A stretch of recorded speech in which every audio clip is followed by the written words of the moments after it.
He thought his twin daughters were dead lost to him forever. But 3 years later, on a dusty bus somewhere far from home, he heard their voices singing. What he found shattered not just his heart, but his entire world. Wherever you're watching this video from, drop a comment below and let us know. If you love stories like this, don't forget to subscribe and join the family. Now, get ready because this is a story you won't forget. They say the world can change in a single breath. For me, it happened in the stillness of dawn, when the wind carried the scent of blood before I saw it. I was standing on the eastern balcony of my father's estate, the kind that overlooked hills sculpted by fortune and fenced with iron, where silence was a luxury bought with old money and fear. And in that silence, I saw its smoke, thin, curling upward from the trees like a whisper trying to reach heaven. At first, I thought it was just a fire from one of the tenant farms, maybe a cook stove left too long. But something in the color of the smoke, a gray tinged with the wrong kind of red, told me otherwise. The night before, the ballroom had echoed with laughter. The scent of perfume and whiskey had clung to the marble floors long after the guests had gone. I had worn a silk gown the color of ivory, with pearls at my throat and my mother's diamond hair comb tucked above my ear. Everything about me screamed wealth, elegance, safety. But that morning, I was barefoot, my robe clinging to my skin in the morning chill, holding a simple wooden bowl of soup left over from the kitchens for a man who should never have been on our land. He had appeared at the edge of the orchard just before sunrise, a dark silhouette limping against the horizon. His presence should have triggered alarm bells. My father had always said that the only thing more dangerous than a wild animal was a wounded man with pride in his chest and no fear in his bones. But I didn't feel fear. Not exactly. Curiosity, maybe? Pity. Definitely. The man collapsed near the stone fountain in the courtyard, its frozen cherubs mocking him with their smooth, perfect faces. He was bloodied, one arm barely attached, his clothes torn but still bearing the mark of his people. Leather straps, beads, earth-colored cloth, woven with stories I didn't know how to read. My first instinct was to scream, to call the ranch hands, to summon the kind of help that came with rifles and rope. But then he looked up, just once. His eyes were not wild. They were quiet. Not weak, never that, but layered with something ancient. Something I'd only read about in books too dusty for my governess to allow. That was when I turned back inside. Not to fetch a weapon or a man, but soup. A bowl of broth thick with vegetables, hot enough to burn. I don't know why I did it. Maybe because I was tired of pretending that every rule my father taught me was gospel. Maybe because I saw in those eyes a reflection of the person I wanted to be, not the girl raised in rooms of gold, but someone with the courage to be human. He drank the soup in silence. He never thanked me, not with words. His hand trembled as he returned the bowl, and his gaze lingered on me just long enough to let me know I had made a mistake. Not in helping him, but in thinking that kindness came without cost. He whispered something, so softly I thought I imagined it. But I didn't. "You've set something in motion," he said, "and they will come." Then, he was gone. That should have been the end of it. One bowl of soup for a dying man, a secret buried beneath the vines. But nothing ever ends that clean. Because just as the sun broke free of the hills, I heard the sound of hooves. Not one horse. Not even 5. Dozens. Thunder rolling across the land. I ran back inside, still clutching the empty bowl. The house, so grand and cold, suddenly felt like a prison. My father was at the stables, his voice barking orders I couldn't hear. And when he came storming across the courtyard, boots echoing like war drums, he looked at me not with concern but with suspicion. "What happened?" he asked. And for the first time in my life, I lied to his face. "Feeding the horses." But my father knew blood. He knelt where the man had bled, touched the stone, raised his fingers to his nose. And then he looked at me with something worse than anger. He looked at me with calculation. Who was it? I told him the truth, or some of it. The name I'd barely heard but hadn't forgotten. Ayana. The color drained from his face faster than I thought possible. He whispered it once like it tasted bitter on his tongue. Then he looked east, toward the smoke. toward the hills where our land met theirs. "You don't understand," he said. But I did. 3 months ago, something had happened. I hadn't known the details, only the rumors. Fires near the river. Whispers of families vanished. My father had burned letters, locked his study, and begun hiring more armed men. I had pretended not to notice. I had learned long ago that a sterling daughter asked no questions. But now the questions had come looking for me. Ayana wasn't just any man. He was a leader, a son, a warrior. And my father had wronged him in a way that Soup could never erase. The hoofbeats grew louder. We climbed the marble steps together, but only I understood that we were walking toward the end of something. At the top, I turned, and I saw them. Not few, not 50, 200. They moved like smoke, silent, powerful, coordinated, painted faces, spears that caught the light, horses trained for war, not ceremony.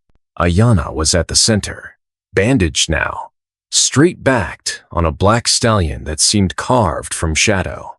He didn't raise his voice. He didn't need to, because justice doesn't need to shout when it arrives. That morning, I understood what it meant to start a fire with kindness, and that some debts burn hotter than hate. They didn't speak as they surrounded us. Not a war cry, not a chant, not even a whispered breath of warning. Just the quiet dread that comes when the air itself understands that history has arrived at your doorstep. I stood there frozen, bowls still in my hands, watching 200 riders form a living wall around our estate. Their horses snorted, nervous but trained. Their faces were painted with symbols I didn't understand. White streaks, black handprints, red smears like flames across the cheekbones. Some wore feathers, others beads woven into their braids. Every one of them carried a weapon, though none had yet drawn it. And still silence. Ayana sat like a statue among them. His black stallion pawed at the dirt, sensing the tension pulsing through the ground. Though he was wounded, his presence had only grown since the last time I saw him. His back was straighter, his gaze sharper. And when he finally raised his hand, just a single motion, the entire semicircle of warriors responded as one. Every spear lifted to the sky. It was a terrible kind of beauty. The kind that makes you want to cry and run and kneel all at once.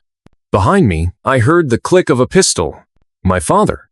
He stepped forward with slow, deliberate movements, placing himself between me and the warriors.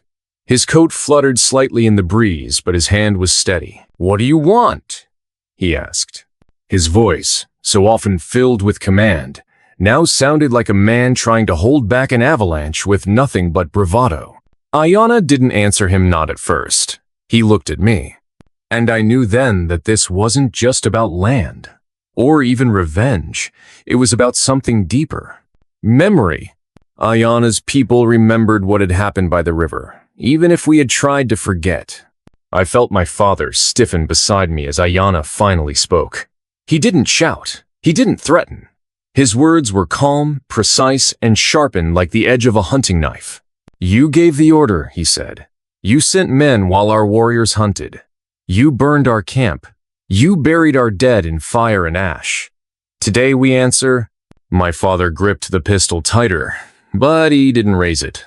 His face betrayed something I hadn't seen before: fear. Yes, but also shame.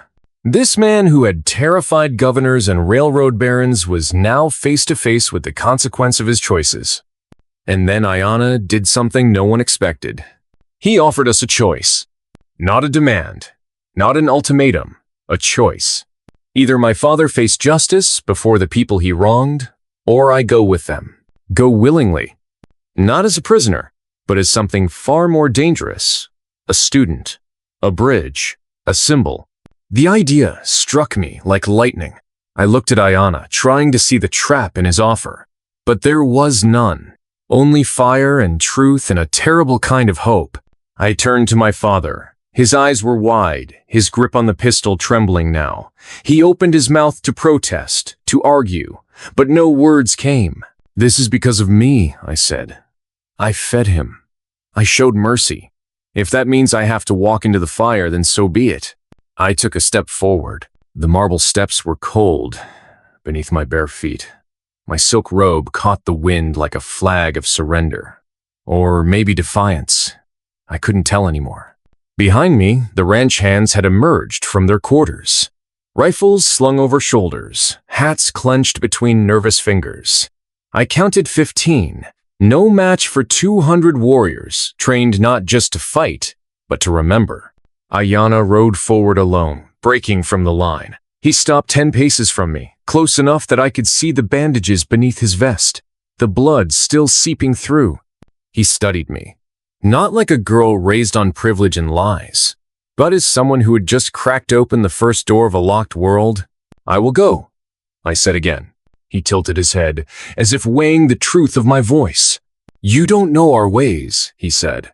You don't know the earth, or the pain, or the silence between storms. You will not be pampered. You will not be praised. Only taught. I don't want comfort, I whispered. I want to understand. He turned to the warriors and said something in their language. A murmur rippled through them. Some nodded. Others spat in the dirt. One of the older warriors pointed directly at me and shook his head. Ayana quieted them with a gesture, then looked at my father. She would go in your place, he said. Will you allow it? My father said nothing, but I felt the moment his grip on the pistol loosened. His shoulders dropped. The fire that had built his empire guttered in the wind. He reached out, not to stop me, but to touch my arm. His hand was cold. I'm sorry, he said. Not to me. To himself. That was when the wind shifted, and with it came a sound that didn't belong to any of us. Hoofbeats. Fast.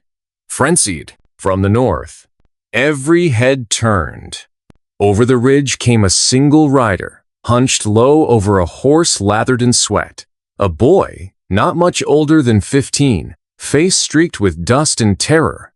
He rode straight through the ring of warriors, who parted for him like reeds in a river. He fell from the saddle at Ayana's feet. Spoke in a rush of words, his voice cracking from thirst and panic. I didn't understand the language, but I didn't need to. Ayana's face told the story. Shock, then horror, then rage. I stepped forward, breath catching in my throat. The boy kept pointing north, towards something I could not see. Ayana turned back to us, and when he spoke, his voice was no longer steady. It was a storm barely held in check. There has been another attack, he said. A village, 20 miles north. Our people, elders, children, all gone. My father staggered backward. I didn't. Ayana raised a hand. Not your men. Government soldiers, uniformed, carrying the flag of your law. A chill went through my bones. This wasn't justice anymore. This wasn't even revenge. This was something worse. Survival. The boy shouted again. Ayana turned toward the warriors, spoke fast, sharp. The reaction was instant. Horses turned, voices rose. Men began riding north, half a dozen at first, then more. Ayana looked at me, then my father. We came for judgment, he said. But our people are dying. We cannot stay. I stepped forward. My voice felt small, but I forced it through. Then go, I said. Save them. Ayana nodded. We will. He looked at my father. Your debt is not erased, he said, only postponed. We will return. Then he turned, raised his spear, and with a final haunting look back, he led the warriors away. The dust they kicked up clung to the air like smoke. And I stood there, still holding the empty bowl, the symbol of what I had given, and what it would one day cost. I left before the sun rose. There was no ceremony, no final goodbye from my father, only the hollow echo of boots on marble as I descended the stairs alone. My silk robe was gone, replaced by borrowed cotton. My shoes, too tight from years of disuse, were quickly abandoned once we crossed the river. The land felt different beyond the estate's border, wilder, quieter, like it had chosen to forget the rules of civilization. Trees leaned in close, whispering secrets I didn't understand. The sky, still stained with smoke from the night's campfires, watched silently. Ayana rode ahead of me. He didn't look back, didn't speak unless necessary. The others flanked us like shadows, some curious, others openly hostile. I could feel their stares like arrows pressed against my spine. They hadn't wanted me here. I wasn't hard to read. Soft hands, pale skin, the faint scent of lavender oil that refused to wash out completely. But Ayana had decided. And so, I was here. For the first 3 days, no one spoke to me. I walked when they walked, ate when they ate, slept near the edge of their fires where smoke mixed with the chill of night. My legs blistered from the uneven terrain. My stomach, once coddled by chef's menus and timed meals, rebelled against dried meat and bitter roots. I threw up more than I kept down. They watched, silent, unforgiving, but they did not stop me. That, somehow, was worse than cruelty. On the 4th morning, an old woman approached me. She said nothing, only handed me a satchel of herbs and pointed toward a young girl with a fever. Her name, I later learned, was Sati. 8 years old, eyes like storm clouds. She shivered beneath a thin blanket, her breath shallow and wet. The old woman knelt beside her, crushed the herbs between her fingers, and motioned for me to help. My hands shook as I obeyed. I held the bowl. I stirred. I listened. That was the first time I was seen as more than a burden. That night, the girl's fever broke. No one congratulated me. No one praised. But in the morning, someone left water beside my bedroll. A gesture, a beginning. The days bled together. Each one started before dawn. I gathered wood, carried water, helped cook meals too simple for flavor but rich with survival. I washed clothing in rivers, learned which leaves soothed burns and which made your skin itch for days. I stopped asking when we'd arrive. There was no destination, only motion. Sometimes Ayana would speak to me during those quiet hours before night swallowed the sky. He told me of his sister lost in the raid near the river, of a boyhood spent listening to stories about men with rifles and iron trains cutting through sacred lands, of the silence that followed each new law passed by people who had never stepped foot on the soil they claimed. One night I asked him why he didn't hate me. He didn't answer. He didn't have to. 2 weeks in, we reached what was left of a village. Or what used to be. Charred beams jutted out from the earth like broken ribs. Ash painted the ground. Bones lay scattered among blackened pottery and crushed beads. A cradle, a burnt doll. The smell, sweet, sickly, final, hung in the air long after the fires had died. Sati clung to my side, her small hand wrapped tight around my sleeve. I had no words, no prayers. Only eyes that burned and a throat that clenched each time I stepped over a memory. Ayana walked the ruins slowly. He didn't cry, didn't scream. Only knelt by a broken drum, his fingers brushing its cracked surface. Behind us, others began singing. Low, mournful. The kind of sound that doesn't come from lungs but from marrow. It rose like smoke, curling into the empty sky, as if calling down every spirit that had once laughed and danced and lived here. I stood among them, foreign and ashamed, and still they let me stay. Still they sang. And when it ended, they began to rebuild. They always rebuilt. Time became something else out there. A whisper, a drumbeat, a scars slowly fading but never forgotten. I learned to fish with thread and bone, to braid hair with purpose, to sleep through storms and listen for coyote calls. My body changed leaner, stronger, my hands grew rough. My skin tanned until I no longer stood out like an exposed bone among them. But more than that, my soul shifted. I stopped thinking of my old world. The velvet halls, the silver cutlery, the stiff politeness of luncheons and debutante balls. None of it mattered. None of it had ever mattered. Here, your worth was in your hands, your courage, your silence when others mourned, your voice when they needed strength. And though they never said it aloud, I began to feel it. They were watching me less, testing me more. Trust, I had learned, wasn't given. It was survived. One night, as we camped near the shadow of a tall bluff, Ayana handed me a bundle wrapped in hide. I unwrapped it slowly. Inside was a knife, its handle carved from bone. The blade, obsidian sharp, glinted in the firelight. "You've earned it," he said. I looked up. "Why now?" "Because tomorrow, we ride for justice. Not just for our dead, but for the living." I felt something settle inside me. Not fear, not pride, something quieter. Readiness. That night, I couldn't sleep. I walked to the edge of camp, the stars spinning overhead like distant ancestors watching from afar. My fingers traced the hilt of the knife, still unsure what it meant to carry such a thing. Behind me, someone approached. Sati. She offered me a single feather, blue and white. From a jaybird, I think? "For courage," she whispered. I took it with shaking hands and realized I had stopped being a stranger. Somewhere between the ash and the silence, I had become one of them. I did not sleep the night before the raid. The wind that swept across the plains was dry and sharp, cutting through the silence with the same quiet violence that had become so familiar to me. I lay beneath a stretched hide, staring at the stars as if they might rearrange themselves into some kind of answer. But the sky offered only its indifference, infinite and cold. We were not riding into battle, not exactly. Ayana had made that clear. "This isn't revenge," he said. "This is balance." Balance. The word lingered in my mind like smoke I couldn't clear from my throat. At dawn, we rode out. 12 riders in total, each one armed not just with weapons, but with grief. Some carried bows, others old rifles passed down through generations. I carried my knife and the feather Sati had given me. It was braided into my hair, now one streak of white and blue against a sea of tangled gold. The journey took half a day, down winding trails known only to those who remembered the old ways.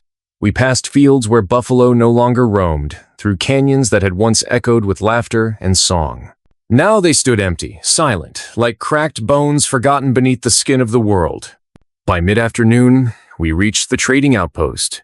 It was small, a cluster of wooden buildings wrapped around a dusty main road. 2 supply stores, a tavern, a stable, and the sheriff's office sitting smug at the heart like a loaded gun with its safety off. This place wasn't marked on any maps. That was intentional. It was a pit stop for smugglers, bounty hunters, and businessmen who dealt in shadows. It was where Ayana's sister had been taken, where others had vanished without a trace. No questions asked, no bodies found. Now we were here to ask the questions ourselves. We split into groups. I went with Ayana and 2 others, Kohan, an older man with a glass eye and a rifle he spoke to like a friend, and Elsie, a woman younger than me who carried 3 blades and smiled only when she was angry. Our job was simple: find the sheriff. He was the one who turned a blind eye to the disappearances, the one who took money from slavers, miners, and land thieves, then polished his badge with their blood. We entered the outpost quietly. People looked up as we passed, but no one moved to stop us. This wasn't a place where strangers drew attention, only gunfire did that, and we weren't firing. Not yet. Ayana walked into the sheriff's office like he owned it. The man inside barely had time to stand before Ayana's blade was at his throat. "Name?" Ayana said. The sheriff smirked, trying to puff himself up behind his badge. "You think you can just walk in?" Ayana pushed the blade deeper. "Name?" he repeated. "Peterson." The sheriff spat. "Jude Peterson." Ayana looked at me then. "Check the ledger." It sat on the desk.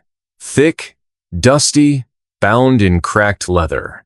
I opened it, flipping past pages of transactions, bribes, payments, names. And then I saw it.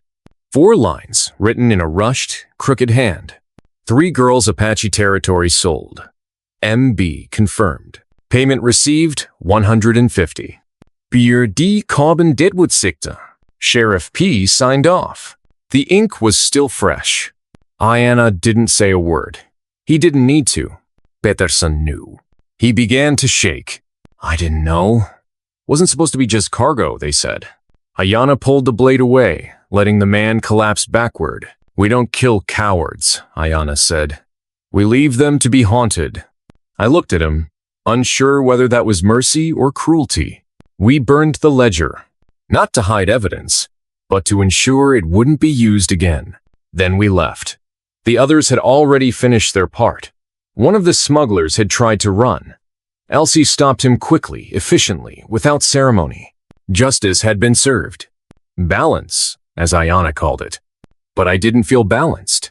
I felt hollow. That night, as we made camp beyond the ridge, Ayana came to sit beside me. We didn't speak for a long time. The stars wheeled overhead, uncaring. Coyotes howled in the distance. "You did well," he said finally. I shook my head. "I didn't do anything. You watched. You listened. That's more than most do." I looked at him, searching his face for any sign of doubt. There was none. Only quiet resolve. "Do you really believe we can fix this?" I asked. He took a deep breath. "No, but we can make it hurt to break again." The next few days passed in silence. The raid had changed something, not just in me, but in all of us. People looked at me differently now, not with suspicion, but with something close to respect, or maybe resignation. Either way, I was no longer invisible. The camp moved again westward, toward higher ground. Rumors spread like wind through tall grass. Soldiers were gathering near the northern ridge. Not the government's mercenaries hired by a rail company. The same company that had laid tracks through burial grounds, that had poisoned rivers to clear the land for mines. They were looking for dissidents, rebels, criminals, people like us. Ayana didn't seem surprised. "We knew this day would come," he said. "The question is whether we meet it standing or running." No one voted to run. One evening, I found Sati sitting alone, staring at the sky. I sat beside her, waiting. After a long pause, she whispered, "Will we die?" I wanted to say no. I wanted to promise safety, to shield her from the truth, like a mother might. But I wasn't her mother, and I wasn't that kind of liar anymore. "We'll fight," I said instead.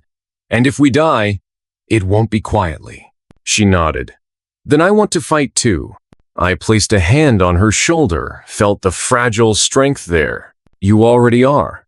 That night, the fires burned longer than usual. Not for warmth, for preparation. Weapons were sharpened, old wounds dressed. Prayers murmured to ancestors and stars alike. I stood among them, one of them now, and for the first time, I felt what it meant to have something worth dying for. Not a name, not a family crest, but a people, a promesa, a future not yet erased. Tomorrow, we would send word to the rail company. A warning, one final chance to choose peace. And if they didn't, well, the dust was already thirsty. The dawn broke cold and sharp, slicing the horizon with pale fingers of light. It was a day that smelled of final chances, a thin, fragile hope that bloodshed might be avoided. But I knew better. Hope was a luxury we had spent long ago. We sent the messenger before first light, a rider fast and silent, tasked to carry a warning to the rail company's makeshift headquarters nestled in the broken ruins of an abandoned fort some 20 miles west. The message was clear. Leave this land or face the consequences. Ayana did not ask if I wanted to come. It was understood. I rode alongside him, heart pounding beneath the heavy weight of the knife at my side and the feather braided in my hair. We were strangers in a land grown cold with betrayal and greed, but I had learned to move like one of them. The fort rose from the earth like a skeleton, walls half crumbled, towers bent and broken. It was a monument to forgotten battles and lost lives, a fitting place for a final confrontation. We approached cautiously, knowing the enemy would be waiting. But no shots were fired when we rode into the dusty courtyard. The men there wore uniforms stained by rust and sweat, mercenaries, hired guns whose loyalty was as fleeting as the desert wind. Ayana stepped forward, voice calm but unyielding. "We come with a choice," he said. "Leave this land, or face those who protect it." The leader of the mercenaries, a burly man with a scar that twisted across his cheek like a curse, laughed. "You think you can scare us away with words?" Ayana's gaze hardened. Words are the first strike of war. Choose wisely. For a long moment, silence hung thick. The mercenaries exchanged glances, some wary, others eager. We stood like two storms about to collide. Then the leader spat on the ground. We're here to build the future. Your people are relics. This land belongs to progress, and progress doesn't negotiate. I felt a surge of anger, old and new. The words echoed the stories I had buried deep inside. Tales my father told with pride about railways cutting through native lands, the price of civilization paid in blood and bone. Ayana's hand drifted to his spear. The tension snapped like a fraying rope, but I stepped forward, voice steady despite the tremor in my chest. Wait. They looked at me, the pale girl who had lived among them, who had learned their ways. This isn't just about land or power. It's about the lives you destroy to build your future. People who loved, dreamed, and fought to keep what little they had left. The scarred man sneered. And what would you have us do? Turn back? Hand over the land to savages who won't bend? I swallowed the bitterness. No. We want to find a way to live together.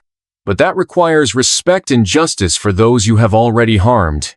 For a moment, the mercenaries said nothing. The silence was thick enough to choke on. Then the leader chuckled darkly. Idealism is a weakness, and weakness gets crushed.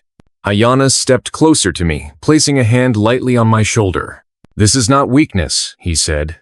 This is survival. The sun beat down mercilessly as the standoff stretched on. My throat went dry, but I refused to look away. Suddenly, a rider came galloping from the east, dust swirling behind him like a ghost. He reined in hard beside us, breath ragged, eyes wild. There's been another attack, he gasped. To the north, the government soldiers have moved in. Women and children caught in the crossfire. The world seemed to stop. The mercenaries looked uneasy, exchanging worried glances. Ayana's face darkened with grim resolve. We cannot fight them all, he said quietly. No, I replied. But we can fight where it matters. The leader of the mercenaries spat again, furious and frustrated. Then you bring your war here. No, Ayana said. We bring justice. The moment stretched thin, teetering on the edge of violence and uneasy truce. Then I spoke again. Let me go with your people. To learn. To understand. To build a bridge between two worlds that have only known fire. There was a beat of silence. Then the scarred leader laughed not with humor, but with disbelief. You? A girl born in silk and silver asking to walk among us? That's madness. I felt the old sting of rejection, but also something new. Resolve. This madness may be the only way to save us all. Ayana looked at me, eyes heavy but proud. Then it's your choice. The ride back was quiet. The messenger had already left to warn the other camps. In the camp, the fires burned lower, faces etched with fear and hope. I sat by the embers, staring into the flames as they twisted and died. The weight of what lay ahead settled on me like a stone. My father's world was crumbling. My new world was rising from ashes, and I was caught between them. That night, I wrote a letter to my father. I told him I was alive, that I was no longer the girl who waited on marble steps, that I had chosen a different path. I told him the truth, that the future demanded more than cruelty and greed, that justice, mercy, and understanding could build something stronger. I did not send the letter, because some bridges are not crossed lightly. The dawn came too fast. We prepared to move north to the front lines of a war that had been brewing long before I was born. I strapped on my knife, braided the feather once more, and faced the uncertain path ahead. The cold bit into my bones as the camp stirred at dawn. Smoke curled from the fires, the scent of damp earth and pine mingling with the heavy tension hanging in the air. No one spoke much.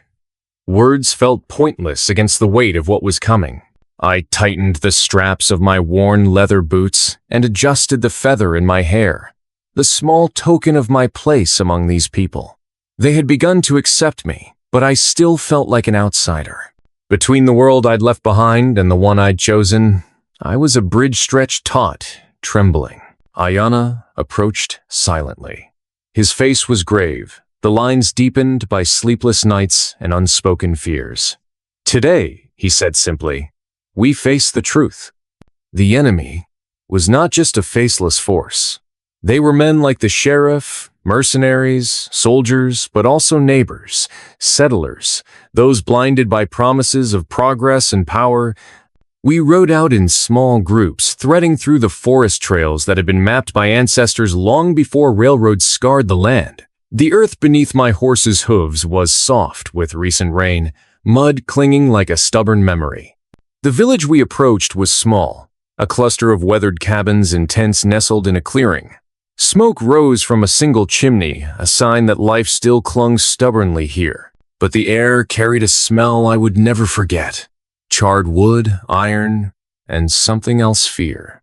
We found the survivors huddled near the edge of the trees, faces pale and eyes wide with terror. Women wrapped children close, men clutched old rifles, hands shaking. "They came at dawn," a man whispered, voice hoarse. "Soldiers, burning, shooting. They took what they wanted, left nothing but death." I looked at the scorched earth, the broken remains of a cabin still smoldering. A child's doll, blackened and torn, lay half buried in ash. The pain cut deeper than any wound. Ayana moved among them, offering quiet words, steady hands. I stayed by Sadi, holding her close as she shivered. There was no time for mourning. We had to act. Plans were made in hushed tones beneath the canopy of stars. Scouts sent to track enemy movements, weapons distributed, prayers whispered to ancestors who had faced this before. I volunteered for the reconnaissance. I knew the forest well, the hidden paths, the sounds of the land. As night fell, I moved silently through the trees, senses heightened. The forest was alive with whispers, the crack of a twig, the distant howl of a wolf. I spotted the soldiers' camp, guarded but careless. Fires flickered against tents, shadows stretched long. I memorized their positions, the rotation of their guards. Returning to our camp, I felt a knot tighten in my chest. The battle was coming sooner than I hoped. That night, I sat alone, staring at the stars that refused to comfort me. I thought of my father, his harsh voice, his cold eyes. Would he understand what I was doing? Could he forgive the path I had chosen? The silk dresses, the marble steps, the weight of his empire felt like a lifetime away. I was no longer the girl who hid behind privilege. I was a warrior now, or at least trying to become one. Dawn shattered the night. The battle erupted with a roar. Gunshots echoed through the trees, screams cut through the morning air. I fought beside Ayana, each movement a blur of pain and purpose. The enemy was fierce, but we knew the land. We used shadows, trees, every advantage. But the cost was high. Men fell. Women cried. Children screamed. I saw Sadi fall, a bullet finding her despite my desperate grasp. I caught her as she collapsed, blood staining my hands. Her eyes searched mine, wide and frightened. "Fight," she whispered. I promised her I would. The battle raged until the sun hung high and merciless. When silence finally fell, it was heavy and broken. We counted the losses. Too many. I knelt beside Sadi's still form, tears burning my cheeks. Ayana placed a hand on my shoulder, his own eyes dark with grief. "This is war," he said. "But it is not the end." I looked at him, the fire inside me now fierce and unyielding. "We fight," I said, "not just to survive, but to live." The night after the battle, I wrote again, not to my father this time, to the world, to anyone who would listen, about the blood spilled on sacred ground, about the price of silence, about a girl caught between two worlds fighting to build something better. The days after the battle stretched out like a slow-burning wound, raw and aching beneath the surface. The forest, once a place of refuge and whispered prayers, now held ghost shadows of those we had lost, echoes of screams that refused to fade. I moved through the camp in a haze, the weight of Sati's death pressing down on me like a stone. Her small body had been laid to rest beneath a willow, a blanket of wildflowers marking the spot. I traced my fingers over the dirt each morning, seeking answers I could not find. Ayana stood near the fire one evening, staring into the flames as if they held secrets of the future. "We cannot undo what has been done," he said softly, eyes distant. "But we can shape what is to come." I nodded, but the truth clawed at me. The world I had come from, the world I had left behind, both felt like prisons. My father's empire of greed and power haunted my dreams, while this new life demanded sacrifices I was only beginning to understand. That night, I found myself alone near the river, the water cold and relentless as it rushed past. I cupped my hands and drank, letting the chill clear my thoughts. I thought about the silk dresses, the marble steps, the hollow luxury that had once defined me. And I thought about Ayana, his strength, his pain, the fierce hope burning behind his dark eyes. I was caught between two worlds, and neither offered escape. The following days brought uneasy news. Scouts returned with word that government troops were advancing, their numbers growing with each passing day. The war was no longer just about land or justice, it was becoming a battle for survival. We fortified the camp as best we could, erecting barriers and setting watches. The nights were restless, filled with whispered fears and prayers to the ancestors. I trained alongside the warriors, my hands learning the feel of weapons and the rhythm of combat. Each movement was a rebellion against the girl I had been fragile, sheltered, unaware. But the hardest battles were fought within. One afternoon, Ayana approached me with a worn leather book in hand. He offered it silently, eyes searching mine. I opened it to find pages filled with symbols and stories, the language of his people, their history etched in ink and memory. "This is who we are," he said. "Not just warriors, but keepers of knowledge, of life." I spent nights poring over the book, tracing the curves of the characters, trying to understand not just the words, but the soul behind them. Learning became my sanctuary, but peace was fleeting. One morning, the camp was shaken by a sudden alarm. The enemy had found us. We scrambled to defend, hearts pounding with the terror of knowing what was coming. The battle was brutal, chaos erupting in screams and gunfire. I fought beside Ayana, each strike a desperate plea for survival. Amid the chaos, I saw my father's face in my mind, hard, unyielding, a man who had built his empire on the backs of men like Ayana. And I realized something that cut deeper than any wound. The war was not just outside us, it was inside. After the dust settled, I stood among the fallen, the weight of loss heavier than ever. Ayana's voice broke through the silence. "We cannot become what we fight against." I nodded, tears blurring my vision. "We must be better," I whispered. The nights grew colder, and I found solace in the firelight and the stories shared around it. Tales of resilience, of hope, of a future where our children might walk without fear. I knew then that my path was no longer mine alone. I was a part of something greater. I sent a message back to my father, not in words, but in action. The changes I was making, the alliances I was building, they were a bridge to a future he could no longer deny. Somewhere deep inside, I hoped he would understand. As the camp settled into a fragile rhythm, I prepared for the journey ahead. The path was uncertain, filled with peril and promise. But I was ready. The night was heavy with silence, the kind that presses against your skin and seeps into your bones. I lay awake on the thin blanket, the fire's dying embers casting long shadows on the canvas walls of our camp. My mind raced with memories I had tried to bury: the gilded halls of my father's mansion, the cold steel in his gaze, the ruthless empire built on broken promises and shattered lives. In the distance, the faint howl of a lone coyote echoed, a mournful sound that seemed to carry the grief of generations. Ayana sat near the fire, sharpening his spear with practiced precision. The steady scrape of stone against metal was the only sound breaking the stillness. "You carry a heavy burden," he said softly, not looking up. I sighed, running my fingers through the dirt on my hands. "I do. But it's not just mine. He nodded. The past does not stay buried. It claws its way back, demanding reckoning. The words settled over me like a cold rain. The next morning, news arrived that my father had sent a delegation emissaries bearing offers of truce and promises of reparations. But the bitterness in Ayana's eyes told me this was no peace offering. They seek to buy silence, he said grimly. To silence the truth with gold. I wrestled with the thought. Could the sins of the past be undone with money? Could my father's empire be cleansed by empty gestures? I knew the answer. No. I rode to the edge of the camp, the wind tugging at my coat, carrying the scent of pine and earth. Below the bluff, the river flowed steady and unyielding, a reminder of time's relentless march.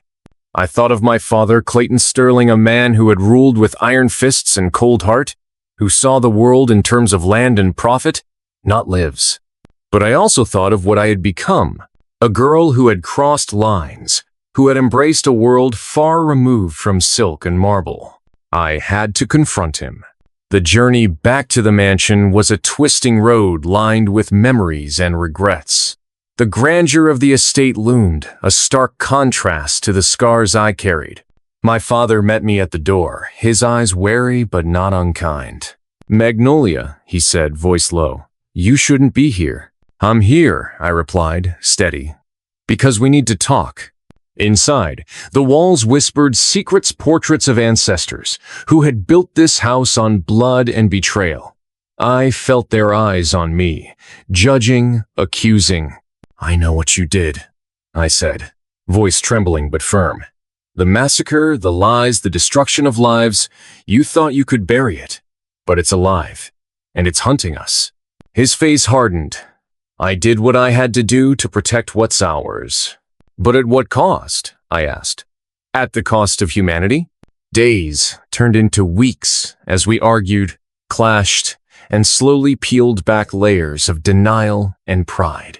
I showed him the truth letters, testimonies, the faces of the families torn apart. Slowly, the walls he had built around his heart began to crack. He agreed to meet with Ayana and the council, to face justice not with guns but with words. The day of the meeting arrived like a storm on the horizon. The mansion was filled with tension warriors, settlers, and townsfolk gathered under one roof. I stood beside Ayana as my father faced the weight of his past. Words were exchanged, apologies given, but the air was heavy with sorrow and anger. Yet, amid the bitterness, a fragile thread of hope emerged. We agreed on reparations, land returned, schools built, the truth told. My father wore the necklace Ayana had given him, a constant reminder of the lives lost. He spoke of change, of making amends, of a future where our worlds might coexist. As the sun set, painting the sky in hues of amber and gold, I felt a shift within me. The girl who had once lived in privilege was gone. In her place stood a woman forged by loss, love, and the fierce desire for justice. The path ahead was uncertain, fraught with challenges and scars. But for the first time, I believed in the possibility of healing. The morning after the council meeting dawned with a fragile calm, the kind that clings to the air just before a storm breaks. I woke early, the soft light spilling through the windows, casting long shadows across the room.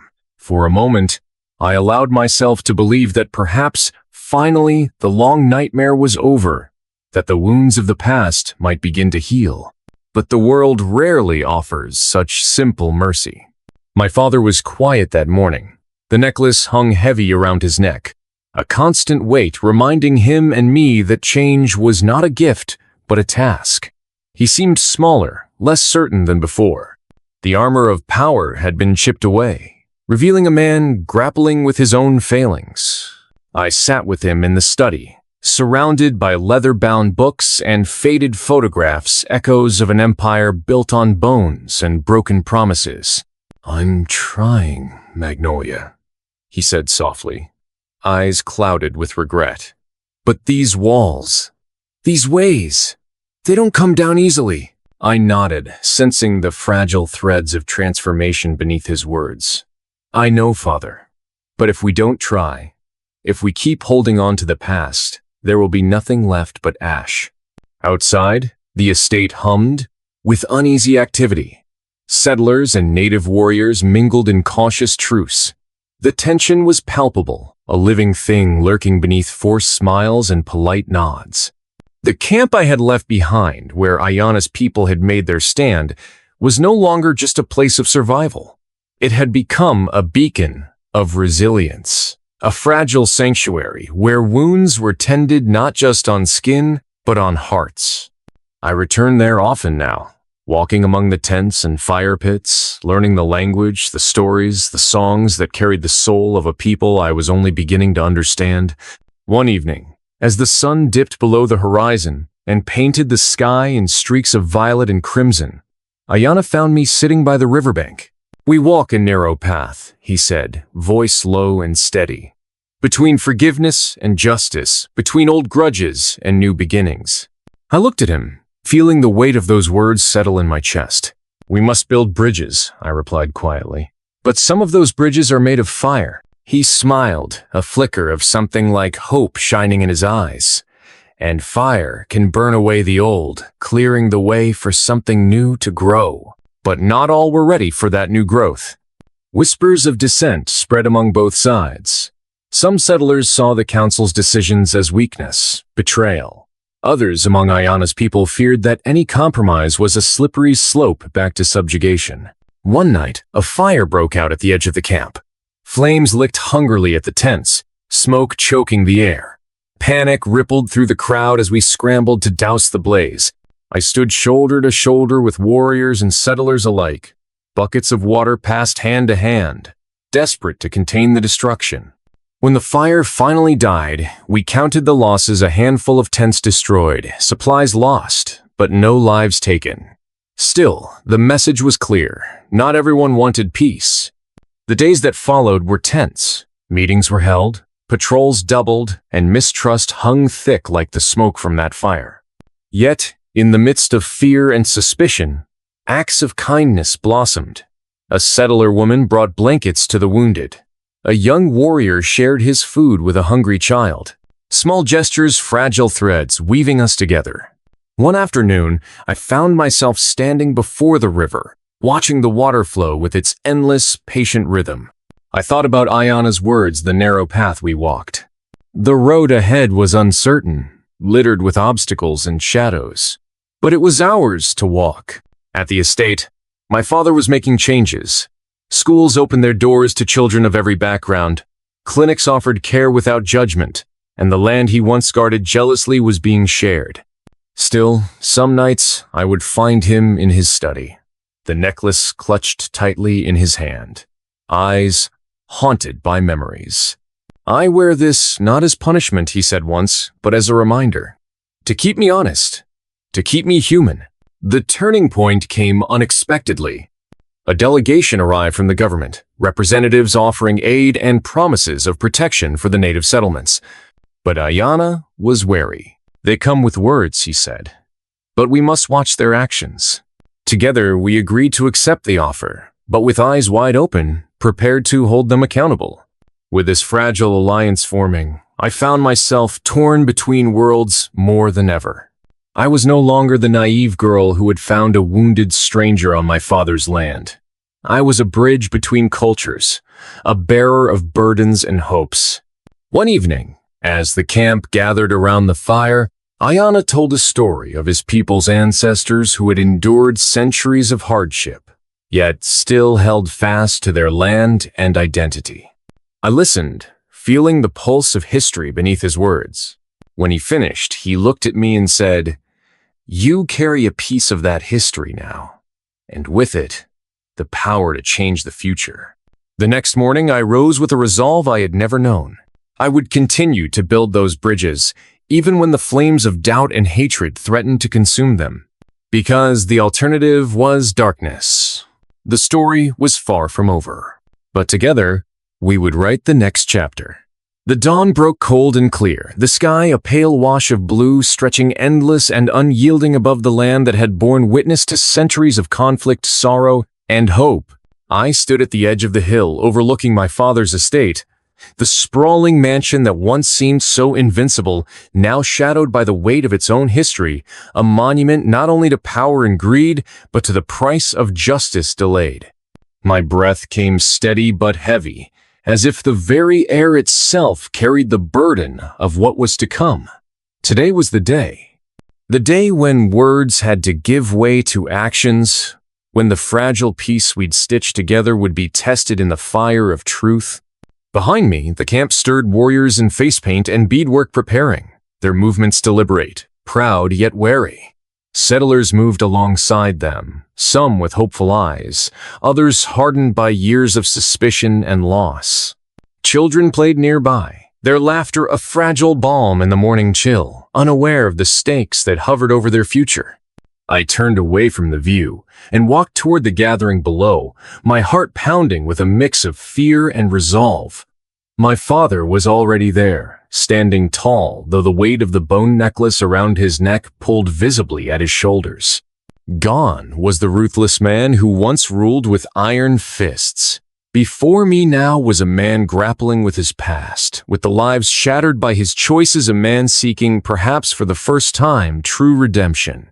Ayanna stood at my side, his gaze steady and fierce, a warrior who carried not only the scars of battle but the hopes of a people who had endured too much. We were the unlikely bridge, two worlds entwined by fate, bound by a single act of mercy that had set this chain of events in motion. The council meeting was called beneath the great cottonwood tree, its branches stretching wide as if sheltering us all beneath an ancient, watchful hand. Representatives from the native tribes took their places, faces etched with lines of grief and strength. My father and I stood before them, flanked by settlers and elders, officials and warriors alike. The air was thick with tension. Silence fell as Ayanna stepped forward, his voice carrying the weight of generations. "We have come here not for vengeance," he said, eyes sweeping across the assembly, "but for justice, for the truth that has been buried beneath greed and violence." My father's voice was quieter when he spoke, but no less sincere. "I stand before you not as a man without fault, but as one who accepts the weight of those faults. I wore this necklace not as a curse, but as a reminder of the lives taken, the promises broken, the bridges burned." He looked at me then, and I saw in his eyes the painful hope for forgiveness. The words sparked a murmur through the crowd. Some faces softened, others remained hard, memories of pain not so easily healed. Then, the council elders began to speak, voices of wisdom and sorrow, demanding accountability and action. Proposals were made, land to be returned, reparations to be paid, schools to be built where children of all backgrounds could learn and grow together. The establishment of a joint council to oversee the preservation of sacred sites and ensure peace. It was not a perfect solution. No justice could ever erase the blood spilled, the families lost. But it was a beginning. The day stretched on, filled with debates, tears, and uneasy agreements. The sun traced its arc across the sky as old wounds were laid bare and tentative hands reached out across divides long thought uncrossable. I felt the weight of every gaze, every whispered prayer, every silent promise. When the meeting adjourned, the sun was dipping low, setting the horizon ablaze in streaks of amber and gold. Ayanna approached me, his eyes calm but fierce. "This day is not an end," he said. "It is a beginning. The path ahead will be hard-filled with tests of our resolve, but together we can build something new." I nodded, feeling the truth of his words ripple through me. Back at the estate, my father and I walked through the halls once more, no longer as master and heiress, but as two souls bound by reckoning. He paused in the grand library, fingers brushing the spines of books filled with stories of conquest and glory. "These walls held our past," he said softly, "but they will also witness our future." We began planned schools named for those lost, clinics to heal old wounds, gatherings to teach and listen. My life, once gilded in silk and isolation, was now dedicated to the hard work of rebuilding trust. Seasons changed. The harsh winter thawed into a hopeful spring.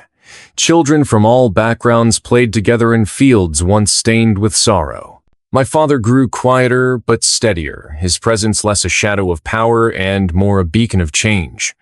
Ayana's people thrived, their culture honored and preserved, their voices finally heard. One evening, years later, I stood once again beneath the great cottonwood tree, now older and taller, its branches a testament to endurance.